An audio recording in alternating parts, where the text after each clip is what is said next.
A quick little video of the Texas weather here. Had a little unpleasant surprise earlier this morning. Had power outage and I could hear a large crash and came out front to this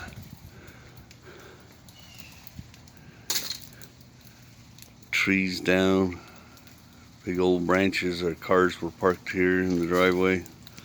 Luckily I don't think they suffered any major damage. I'll have to wait though till all the ice melts off them to look, but as you can see, we got some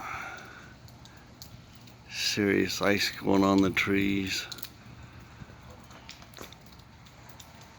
Hopefully the trees survive.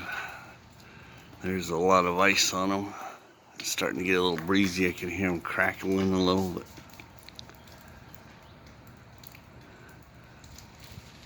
Well, everybody stay safe out there.